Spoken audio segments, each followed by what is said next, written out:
എല്ലാവർക്കും നമസ്തേ. പുതിയൊരു വീഡിയോയിലേക്ക് സ്വാഗതം. ഒബിഡി2 യൂണിക്കോൺ സീരീസിലെ 5ാമത്തെ വീഡിയോ ആണിത്. ഒബിഡി2 യൂണിക്കോണിൻ്റെ ലോങ് ടേം യൂസർ റിവ്യൂ ഇപ്പോൾ ഒരു 3500 പേരോളം കണ്ടിട്ടുണ്ട്. അപ്പോൾ വീഡിയോ കാണാത്തവരത് കണ്ട് അതിലെ പ്രശ്നങ്ങൾ പറഞ്ഞിരിക്കുന്നത് മനസ്സിലാക്കിയിട്ട് മാത്രം വണ്ടി വാങ്ങുക. ഇന്നത്തെ വീഡിയോയിൽ BS6 യൂണിക്കോണും ഒബിഡി2 യൂണിക്കോണും തമ്മിലുള്ള വ്യത്യാസങ്ങളെ പറ്റിയാണ് ഡിസ്കഷൻ.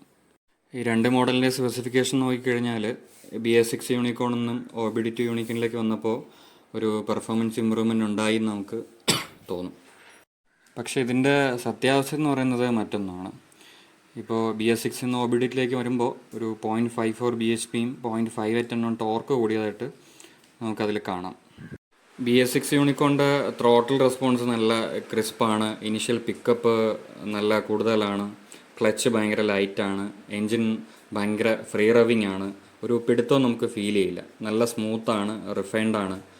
പിന്നെ നന്നായിട്ട് മെയിൻറ്റെയിൻ ചെയ്ത വണ്ടികൾക്ക് ഒരു 60+ മൈലേജും കിട്ടുന്നുണ്ട്. അതിൽ ഒരു ഭാഗത്ത് നമുക്കൊരു ത്രോട്ടിൽ റെസ്പോൺസിലൊരു ലാഗോ പവർ ഡെലിവറിയിലൊരു ഇഷ്യൂ ഒന്നും നമുക്ക് ഫീൽ ചെയ്യില്ല. ഇനി BS6 ഒബിഡി2 മോഡലിലേക്ക് വരുമ്പോഴത്തേക്ക് ഇതിനെല്ലാം നേരെ ഓപ്പോസിറ്റാണ്. ത്രോട്ടിൽ റെസ്പോൺസ് വളരെ മോശമാണ്, ഇനിഷ്യൽ പിക്കപ്പ് തീരെയില്ല, ഫസ്റ്റ് ഗിയറും സെക്കൻഡ് ഗിയറും ഒക്കെ വളരെ മോശമാണ്, പവർ ഡെലിവറി ഭയങ്കര ലാഗാണ്, ഒടുക്കത്തെ ലാഗാണ്. ഒരു 100cc ബൈക്ക് ഓടിക്കുന്ന ഒരു ഫീലിംഗ് മാത്രമേ നമുക്കതിൽ കിട്ടുള്ളൂ. മൈലേജ് ഒരു 50-55 ഇടയിൽ കിട്ടുന്നുണ്ട്. വണ്ടി ഒരു ഗ്രാജുവൽ ആക്സലറേഷനിൽ മാത്രമേ കറക്റ്റായിട്ട് സ്പീഡ് കയറുന്നുള്ളൂ. ഡീറ്റെയിൽ ആയിട്ടുള്ള റിവ്യൂ വേറെ ചെയ്തിട്ടുണ്ട്, അത് കണ്ടാലും മനസ്സിലാവും. ഓവറോൾ പറഞ്ഞാൽ BS6 മോഡലായിരുന്നു ബെറ്റർ. ആരും സംശയിക്കേണ്ട, യൂണിക്കോണിനെ പറ്റി തന്നെയാണ് ഇത്ര നേരം പറഞ്ഞത്. ഈ ഇഷ്യൂസിനെ പറ്റിയിട്ട് പല സർവീസ് സെൻ്ററുകാർക്കും നല്ല വ്യക്തമായിട്ട് ധാരണയുണ്ട്. പക്ഷേ അവരിത് കമ്പനിയിലേക്ക് കറക്റ്റായിട്ട് റിപ്പോർട്ട് ചെയ്യുന്നില്ല. കംപ്ലൈൻറ്റ് ചെയ്യുന്ന കസ്റ്റമേഴ്സിനോട് ഒരു ലോജിക്കും ഇല്ലാത്ത കുറേ കാര്യങ്ങളാണ് പറയുന്നത്. FI വണ്ടി ആയതുകൊണ്ടാണ്, കാറ്റലിറ്റിക് കൺവേർട്ടർ വന്നതുകൊണ്ടാണ്. ഇനി ഫസ്റ്റ് സർവീസിൽ കംപ്ലൈൻറ്റ് പറയുന്ന ആൾക്കാരോട് തേർഡ് സർവീസ് ആകുമ്പോൾ ശരിയാവും എന്നാണ് പറയുക. തേർഡ് സർവീസ് എന്ന് പറയുന്നത് 11,000 കിലോമീറ്ററിലാണെന്ന് കൂടി ഓർക്കുക.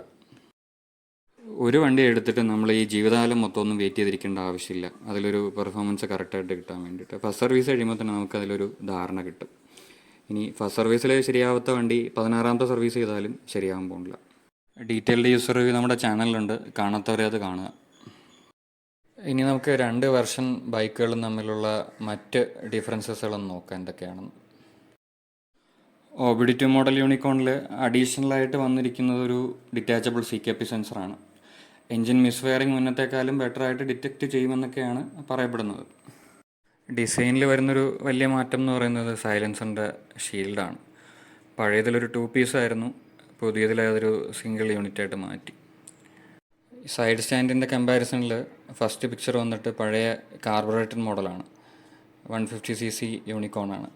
അപ്പോൾ അതിലൊക്കെ എന്ന് പറഞ്ഞാൽ നമ്മുടെ ഈ സൈഡ് സ്റ്റാൻഡ് ചേസിസിലാണ് ബോൾട്ട് ചെയ്തിരിക്കുന്നത്. അവിടെ ഒരു പീസ് വന്നിട്ട് അതിലേക്കാണ് ഈ നമ്മുടെ സൈഡ് സ്റ്റാൻഡ് ബോൾട്ട് ചെയ്തിരിക്കുന്നത്. അപ്പോൾ ഫുള്ള് ലോഡ് ചേസിസിലോട്ടാണ് പോണേ. അപ്പോൾ ഒരാൾ വണ്ടി സൈഡ് സ്റ്റാൻഡ് ഇട്ടിട്ട് അതിൻ്റെ മേലെ കയറിയിരുന്നാലൊന്നും ഒരു പ്രശ്നമില്ല. ഇനി സൈഡ് സ്റ്റാൻഡ് ഇട്ടിട്ട് തന്നെ ഇതേ വണ്ടി ഓടിക്കുമ്പോൾ എവിടെയെങ്കിലും ഇടിച്ചാലും വലിയ ഡാമേജ് ഒന്നും വരാനില്ല.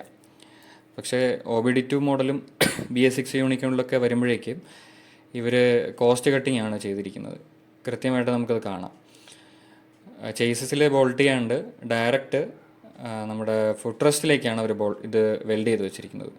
ഫുട് റെസ്റ്റ് എന്ന് പറയുന്നത് പഴയ മോഡലും പുതിയ മോഡലും ഒക്കെ എൻജിൻ്റെ അടിയിലാണ് വരുന്നത്, എൻജിൻ്റെ അടിയിലാണ് ബോൾട്ട് ചെയ്തേക്കുന്നത്.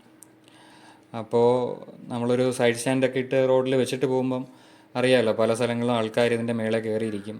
ഇനി ഇതൊക്കെ എവിടെയെങ്കിലും ഇടിച്ചു കഴിഞ്ഞാൽ എൻജിൻ പൊട്ടിപ്പോകാനുള്ള സാധ്യത കൂടുതലാണ്. കാര്യം എപ്പോഴും ഇതിൻ്റെ ലോഡ് ഫുള്ള് വരുന്നത് എൻജിൻ്റെ ബേസിലോട്ടാണ്. ചിലപ്പോൾ ഹോണ്ടയ്ക്ക് ഇതിനകത്ത് ഇനി അവരുടേതായിട്ടുള്ള ഒരു എൻജിനീയറിംഗ് റിലേറ്റഡ് എന്തെങ്കിലും ആർഗ്യുമെൻറ്റ്സ് ഒക്കെ ഉണ്ടാവും, അതിനെപ്പറ്റി അറിയില്ല. എൻ്റെ കമൻറ്റ് എന്തായാലും ഒരു ലേമൻ എന്നുള്ള രീതിയിലാണ്, സാധാരണക്കാരൻ എന്നുള്ള രീതിയിൽ ബൈക്കിനെ നോക്കിക്കാണുന്ന ഒരാളായിട്ടാണ് ഈ കമൻറ്റ് വന്നിരിക്കുന്നത്. സൈഡ് സ്റ്റാൻഡിൻ്റെ ഈ ഡിസൈൻ ഓൾറെഡി ഉള്ള ഡിസൈനിൽ ഒരു ഇമ്പ്രൂവ്മെൻ്റ് ആണെന്ന് എനിക്ക് എന്തായാലും തോന്നുന്നില്ല. അങ്ങനെ ഒരു ഇമ്പ്രൂവ്മെൻ്റ് ആയിരുന്നെങ്കിൽ ഉറപ്പായിട്ടും കമ്പനി പ്രോഡക്റ്റ് പേജിൽ അത് പറഞ്ഞിട്ടുണ്ടായിരിക്കും. എന്തായാലും അങ്ങനെ ഒരു സംഭവം സ്പെസിഫിക്കേഷനിലെങ്ങും പറഞ്ഞിട്ടില്ല. ഫസ്റ്റ് ഫോട്ടോയിൽ കാണുന്നത് നമ്മുടെ 150cc യൂണിക്കോണിൻ്റെയും BS6 യൂണിക്കോണിൻ്റെയും കോൺസെപ്റ്റിൽ കാണുന്ന നട്ടാണ്. സെക്കൻഡും തേർഡ് ഫോട്ടോയും കാണുന്നത് BS6 OBD2 മോഡലിൽ വരുന്ന നട്ടാണ്. ഇതിൽ ഇങ്ങനൊരു ക്യാപ്പിൻ്റെ ആവശ്യം എന്താണെന്ന് അറിയാവുന്നവർ കമൻറ്റ് ചെയ്യുക. ഞാൻ നോക്കിയിട്ട് മഴ പെയ്യുമ്പോൾ കോൺസെറ്റിലും പിന്നെ ടീ സ്റ്റെമ്പിലും ഒക്കെ വെള്ളം കയറി തുരുമ്പിക്കാനുള്ളൊരു സംവിധാനമായിട്ട് മാത്രമേ മനസ്സിലാവുള്ളൂ. BS6 മോഡലിലൊരു BS6 കംപ്ലൈൻറ്റിൻ്റെ ഒരു സ്റ്റിക്കർ ഉണ്ടായിരുന്നു. OBD2 മോഡൽ വന്നപ്പോൾ ആ സ്റ്റിക്കറില്ല. പകരം ടാങ്കിൽ E20 പെട്രോളിൻ്റെ അപ്ഡേറ്റ് വന്നതിൻ്റെ ഒരു സ്റ്റിക്കറുണ്ട്. ECUവിൻ്റെയും ത്രോട്ടിൽ ബോഡിയുടെയും പാർട്ട് നമ്പറിൽ ചേഞ്ച് ഉണ്ട്, അത് കൺഫേംഡ് ആണ്. പിന്നെ റെയർ സസ്പെൻഷൻ നോക്കുമ്പോൾ പാർട്ട് നമ്പർ ചേഞ്ച് ആയിട്ടില്ല, പക്ഷെ നമുക്കതിൽ ഒരു വ്യത്യാസം എന്തായാലും ഫീൽ ചെയ്യുന്നുണ്ട്. സ്റ്റോക്ക് സെറ്റിങ്ങിൽ പഴയ വണ്ടികളെക്കാളൊക്കെ നല്ല സ്റ്റിഫായിട്ട് ഫീൽ ചെയ്യുന്നുണ്ട്. ഒരുപാട് പേരത് പറഞ്ഞിട്ടുണ്ട്.